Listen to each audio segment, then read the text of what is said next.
Good morning students, आप सभी का इस ऑनलाइन वीडियो क्लास में स्वागत है।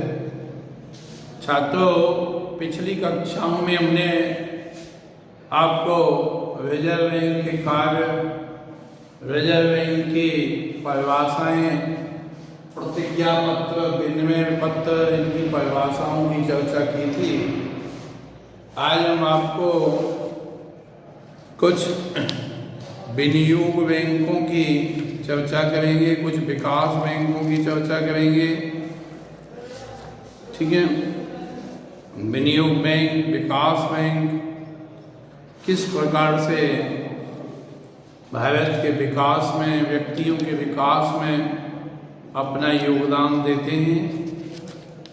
तो सबसे पहले इसमें नाबार्ड एक मुख्य संस्था मानी जाती है। आज के इस कक्षा में हम आपको राष्ट्रीय कृषि एवं ग्रामीण विकास बैंक यानी NABARD, national bank of agriculture and rural development, NABARD की चर्चा करेंगे। नाबार्ड की स्थापना किस प्रकार से हुई, इसके उद्देश्य क्या हैं, इसके कार्य क्या हैं, इन सब की बातचीत हम करेंगे। नाबार्ड बैंक के कार्य क्या हैं, ये सब चर्चा आज की इस कक्षा में हम करेंगे।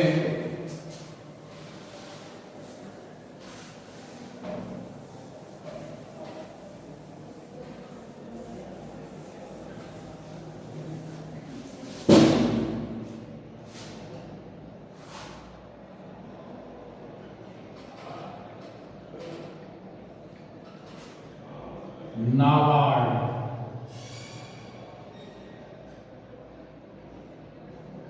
राष्ट्रीय कृषि एवं ग्रामीण विकास bank.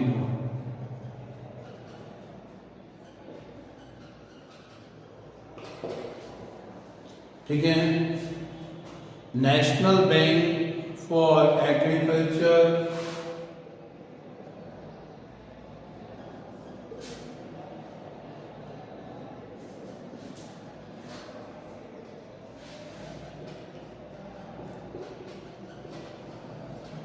National bank for agriculture and rural development,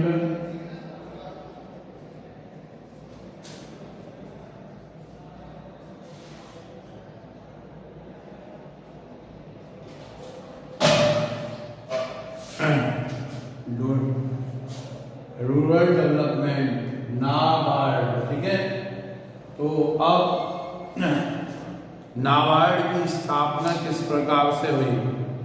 reserve bank of India द्वारा मार्च 1979 को शिवरमन की अध्यक्षता में एक समिति का गठन किया गया। इस समिति ने अपनी रिपोर्ट में कहा कि कृषि पुनर्वित्त एवं विकास निगम ग्रामीण साख एवं वित्त व्यवस्था को पूर्णतः रूप से संचालित करने में असफल है, इसलिए नाबार्ड बोर्ड की स्थापना की जानी चाहिए। इसलिए भारत सरकार ने 12 जुलाई 1982 को संसद में एक विशेष अधिनियम नाबार्ड की स्थापना की। इसके द्वारा कृषि पुनर्वित्त एवं विकास निगम, राज्य सरकारी बैंक और क्षेत्रीय ग्रामीण बैंकों के रिजर्व बैंक द्वारा किए जा रहे पुनर्वित्त कार्यों को ले लिया गया। नाबार्ड सहकारी ऋण संस्थाओं तथा ग्रामीण बैंकों के संबंध में कृषि ऋण माफी तथा ऋण राहत योजना 2008 को क्रियान्वयन हेतु एक नोडल अभिकरण है। नाबार्ड भारत में कृषि से संबंधित समस्याओं का अध्ययन करने के लिए रिजर्व बैंक द्वारा मार्च 1979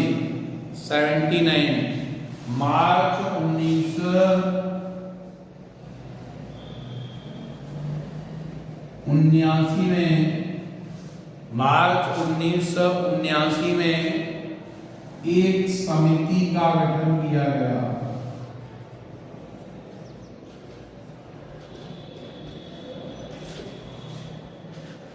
एक समिति का गठन किया गया। ठीक है। इस समिति की सिफारिश पर सर्वोच्च विकास बैंक की स्थापना कृषि, लघु ऋण, कुटीर एवं ग्रामीण उद्योगों के विकास के लिए एवं ग्रामीण क्षेत्रों से संबंधित आर्थिक क्रियाओं को प्रोत्साहित करने के लिए सिफारिश की गई। अब आपको इसकी स्थापना के समय जो उद्देश्य थे उन्हीं उद्देश्यों को रखा गया। नाबार्ड की स्थापना का मुख्य उद्देश्य ग्रामीण एवं कृषि विकास के लिए एक शीर्ष संस्था की स्थापना करना है ताकि कृषि एवं ग्रामीण विकास के समस्त कार्यक्रमों को समन्वित ढंग से संचालित किया जा सके। नाबार्ड के जो उद्देश्य हैं उन उद्देश्यों की बात करें तो इनका उद्देश्य पुनः वित्त की सुविधा को उपलब्ध कराना है। To provide refinance facilities. अब ये पुनः वित्त क्या है? नाबार्ड का प्रथम उद्देश्य कृषि, लघु स्तरीय उद्योगों, दस्तकार, कुटीर एवं ग्रामीण उद्योग, हस्तकला के अतिरिक्त अन्य विविध आर्थिक क्रियाओं के उत्पादन एवं निवेश से संबंधित सभी कार्यों के लिए पुनः वित्त की व्यवस्था करना है। ठीक है। दूसरा है ये बैंकों को वित्त प्रदान करना। नाबार्ड का द्वितीय उद्देश्य राज्य सहकारी बैंकों तथा ग्रामीण बैंकों को वित्त प्रदान करना है। बैंकों तथा क्षेत्रीय ग्रामीण बैंकों को वित्त प्रदान करना है। इसके अंतर्गत बैंक कृषकों, ग्रामीणों, उद्योगपतियों एवं हस्तकलाकारों को पुनः साख की पूर्ति करेंगे। तीसरा है इसमें रिजर्व बैंक से निकट संबंध बनाने के लिए। नाबार्ड रिजर्व बैंक से संगठित है, इसलिए इसका उद्देश्य बैंक से निकट संबंध बनाए रखना है। बात करते हैं नाबार्ड की कार्य क्या है। Function of NABARD.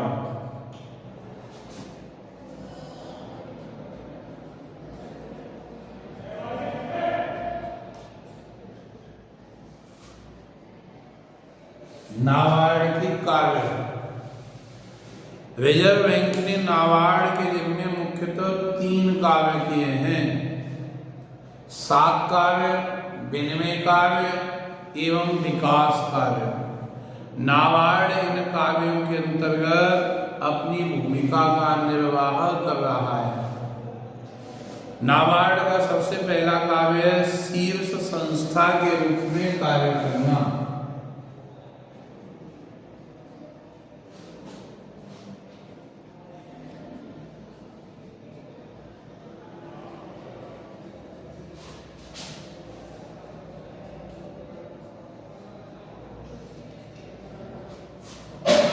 शीर्ष संस्था के रूप में कार्य करना। ठीक है। नाबार्ड एक शीर्ष संस्था के रूप में कार्य करता है। यह कार्य रिजर्व बैंक से प्राप्त हुआ है, इसलिए यह कार्य बैंक कृषि साख से संबंधित रिजर्व बैंक द्वारा किया जाने वाला एक मुख्य कार्य है। दूसरा है इसका कृषि एवं ग्रामीण विकास को गति देना।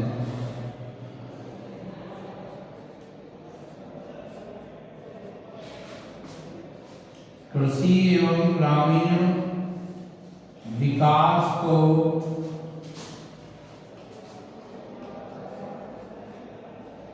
गति देना। कृषि एवं ग्रामीण विकास के जो कार्य हैं, नाबार्ड कृषि, लघु उद्योग, कुटीर, ग्रामीण उद्योग, ग्रामीण दस्तकार एवं अन्य सहायक आर्थिक क्रियाओं के लिए सभी प्रकार के साख पुनः वित्त कराकर कृषि एवं ग्रामीण विकास कार्यों को गति प्रदान करते हैं। तीसरा है कार्यों के संबंध में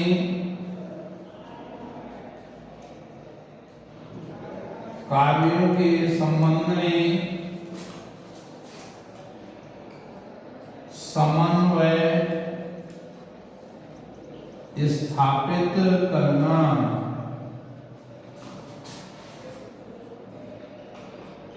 समन्वय का तात्पर्य कोऑर्डिनेशन। नाबार्ड केंद्रीय एवं राज्य सरकारों, योजना आयोग, राष्ट्रीय तथा राज्य स्तरीय आदि संस्थाओं के कार्यों में समन्वय स्थापित करने का भी कार्य करता है। इसलिए ये बैंक लघु उद्योग, कुटीर उद्योग, ग्रामीण दस्तकार, अति लघु क्षेत्र एवं विकेंद्रित क्षेत्रों से संबंधित कार्यों की देखभाल करता है। चौथा है धन एवं ऋण प्राप्त करना।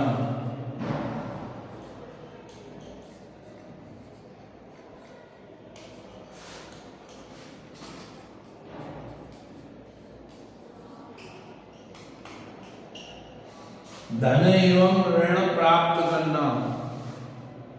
नाबार्ड भारत सरकार, विश्व बैंक एवं द्विपक्षीय तथा बहुपक्षीय एजेंसियों से धन प्राप्त करता है और ऋण संबंधी आवश्यकताओं को पूरा करने के लिए उन्हें ऋण के रूप में देता है।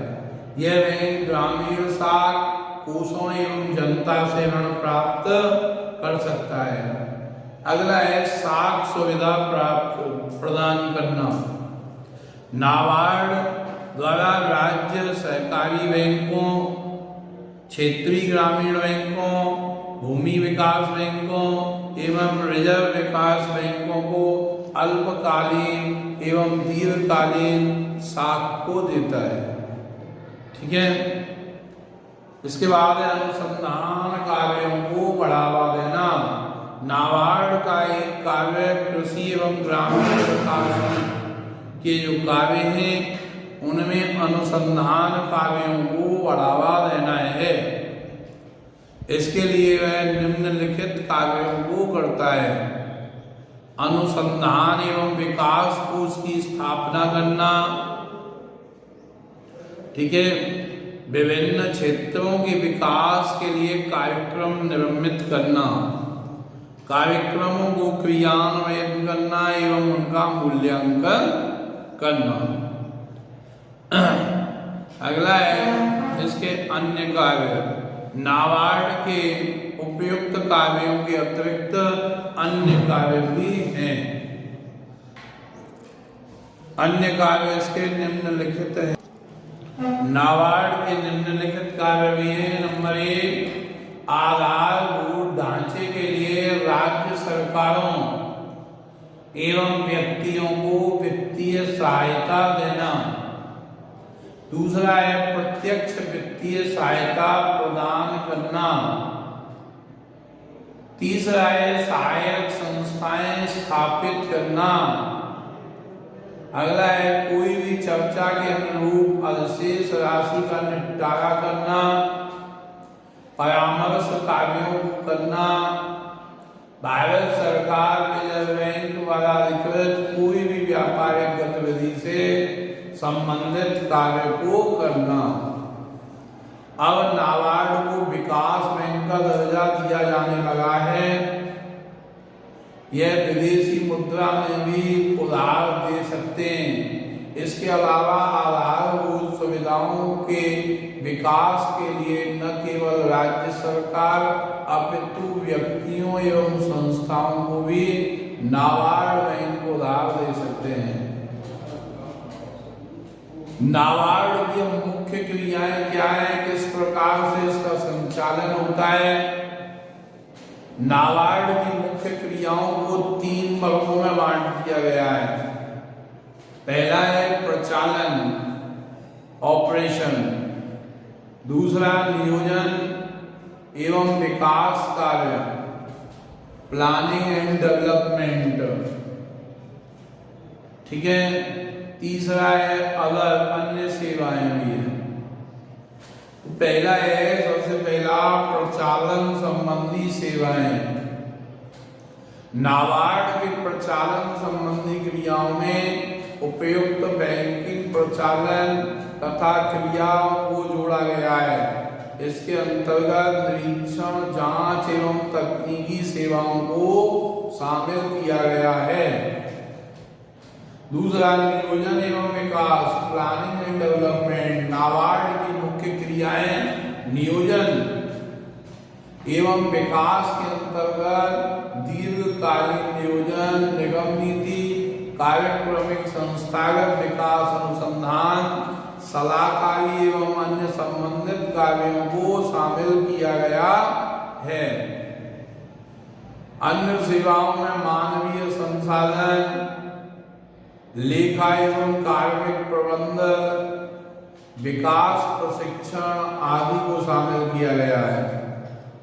नाबार्ड की प्रबंध व्यवस्था में 13 संचालक, 1 सदस्य तथा 1 प्रबंध निदेशक होता है। संचालक मंडल में 2 सदस्य ग्रामीण अर्थव्यवस्था के विशेषज्ञ होते हैं। 1 सदस्य वाणिज्यिक बैंक का होता है। 2 सदस्य राज्य सहकारी बैंक की कार्यप्रणाली से संबंधित। अनुभवी संचालक मंडल में 3 सदस्य रिजर्व बैंक के होते हैं और 3 सदस्य केंद्रीय सरकार एवं 2 सदस्य राज्य सरकार के होते हैं। किंतु नाबार्ड अधिनियम 1981 में वर्ष 2000 में कुछ संशोधन किया गया है। उन संशोधन के अनुसार नाबार्ड की जो व्यवस्था है, नाबार्ड की जो संचालन में परिवर्तन किया गया है, वह कुछ इन जो प्राचीन प्रावधान है इनसे थोड़ा अलग है। संचालक मंडल में राज्य सरकार के प्रतिनिधियों की संख्या 2 से बढ़ाकर के 4 कर दी जाएगी। अन्य अंशधारियों के लिए 4 तक निदेशक रखे जा सकते हैं। नाबार्ड में प्रबंध निदेशक के अतिरिक्त 3 मुख्य प्रबंधक, 1 महानिदेशक तथा 14 महाप्रबंधक भी होंगे। इसके अतिरिक्त विभिन्न क्षेत्रीय कार्यालयों का संचालन करने के लिए 5 उप महाप्रबंधकों की नियुक्ति की जाएगी। ठीक है। नाबार्ड के संचालक मंडल के अध्यक्ष एवं प्रबंध संचालक का कार्यकाल अधिकतम 5 वर्ष होता है और अन्य सदस्यों का कार्यकाल 3 वर्ष होता है। नाबार्ड के दैनिक कार्यों का संचालन करने के लिए निम्नलिखित समिति एवं परिषद का गठन किया गया है। नंबर 1, कार्यकारी समिति। राष्ट्रीय बैंक अधिनियम 1961 की धारा 13 के अनुसार एक कार्यकारी समिति का गठन किया गया। यह समिति नाबार्ड के संचालक मंडल के आदेश निर्देश के अनुसार इस बैंक की दैनिक क्रियाओं का संचालन करती है। इसके अलावा एक सलाहकार समिति का भी गठन किया गया है। सलाहकार समिति एडवाइजरी काउंसिल नाबार्ड के दैनिक कार्यों का संचालन करती है और इसके अतिरिक्त एक सलाहकार परिषद का भी गठन किया जाता है। यह विभिन्न मामलों में संचालक मंडल को सलाह देते हैं। यह रिजर्व बैंक द्वारा गठित कृषि शाख मंडल की भांति कार्य करते हैं। ये तो हमने आपको इनके संचालन मंडल से संबंधित और किस प्रकार से इसका संचालन होता है ये सब आपको बतलाया। अब बात आती है कि नाबार्ड के पास पैसे कहाँ से आते हैं, वित्तीय स्रोत क्या हैं, किन किन मार्गों से इनके पास पैसा आता है। सबसे पहला है इसका अंश पूंजी, शेयर कैपिटल के माध्यम से इन पर पैसा आता है। प्रारंभ में इस बैंक की अधिकृत पूंजी 500 करोड़ और प्रदत्त पूंजी 100 करोड़ रुपया थी। अब केंद्र सरकार और रिजर्व बैंक का हिस्सा बराबर बराबर का था। नाबार्ड अधिनियम की धारा 4(1) के अनुसार बैंक की प्रदत्त पूंजी 100 करोड़ रुपए से बढ़ा करके 500 करोड़ रुपए कर दी गई है। 97-98 में यह बढ़ाकर 2000 करोड़ रुपया कर दी गई। इसके लिए केंद्र सरकार ने 550 करोड़ रुपया और रिजर्व बैंक ने 1450 करोड़ रुपया हिस्सा राशि दी। संशोधित नाबार्ड अधिनियम 2000 में अधिकृत पूंजी 500 करोड़ से बढ़ाकर 5000 करोड़ रुपया कर दी गई है। 31 मार्च 2011 को नाबार्ड की अधिकृत अंश पूंजी 5000 करोड़ और प्रदत्त अंश पूंजी 2000 करोड़ थी। इसमें आरबीआई का हिस्सा 72.5% था और केंद्र सरकार का हिस्सा 27.5 करोड़ रुपए था। ठीक है, 5000 करोड़ रुपया प्रदत्त पूंजी और अधिकृत अंश पूंजी 5000 करोड़ थी और प्रदत्त पूंजी 2000 करोड़ रुपया थी। इसमें आरबीआई का हिस्सा 72.5% और केंद्र सरकार का हिस्सा 27.5% था। आरक्षित कोष एवं अधिशेष, reserve fund and surplus. NABARD का अपने स्रोतों का 3% भाग रक्षित कोषों एवं अधिशेषों से प्राप्त होता है।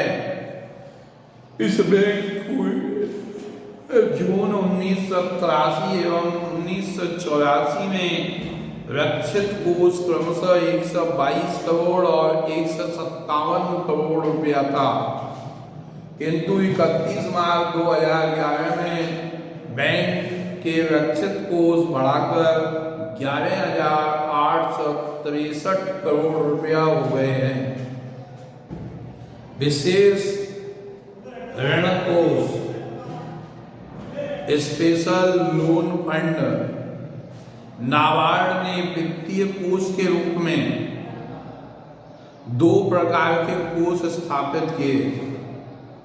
पहला है राष्ट्रीय ग्रामीण एवं ऋण, दीर्घकालीन परिचालन। इसके बाद राष्ट्रीय ग्रामीण एवं ऋण स्थिर कोष।